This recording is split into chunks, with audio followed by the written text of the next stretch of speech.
On April 11, 2013, I decided to visit the Chicago area, which is where I grew up.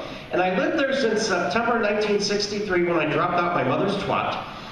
But it was on November 25, 1986, which was my last day of living in the Chicago area because my parents decided to move to Florida because they have shit for brains, and not only that, the weather is too fucking hot there.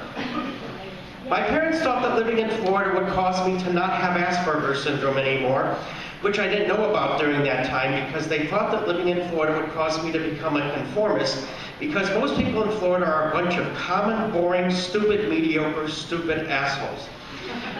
My parents strongly believed that being around a bunch of common, boring, mediocre, conformist, stupid assholes would cause me to become a conformist. It caused me to be full of psychotic fucking rage.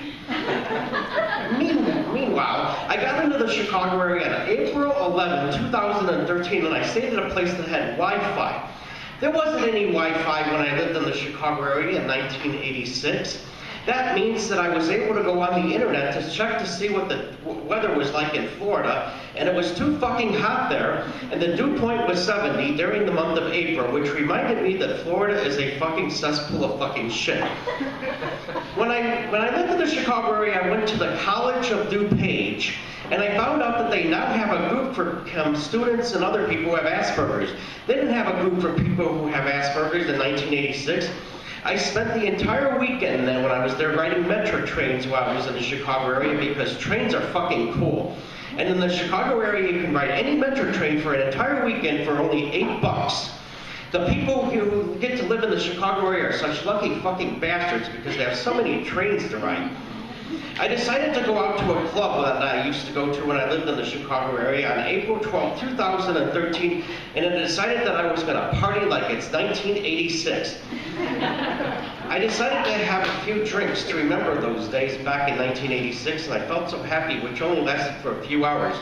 The years from 1982 to 1986 were the best years of my life because I was able to experience some independence and freedom from the school that I went to with the bullies and other weak-minded conformist pieces of fucking filth.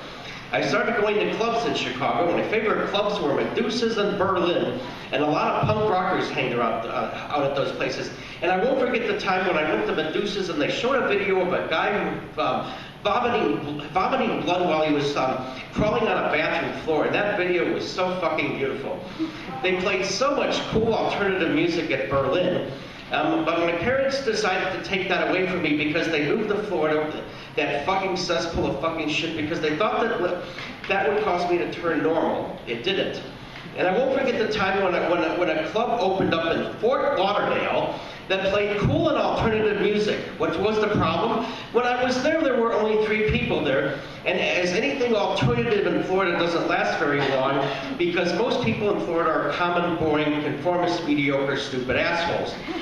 I was at that club and I found out, and that's when I found out about Karen Finley, and they played her song called Belgian Waffles, and I know that most of you have never heard of Karen Finley, but she is one of the most vulgar rock, female punk rock stars of all time. The lyrics of Belgian Waffles start out like this. You don't own me, bastard. You fucking asshole. You want to suck my pussy? Well, let me suck your dick. Suck your dick, bastard, bitch. Ooh, I want to get your wiener in my ass. I got your fucking cock and it's in my twat good. So start licking that little pussy juice and maybe I'll take the clip.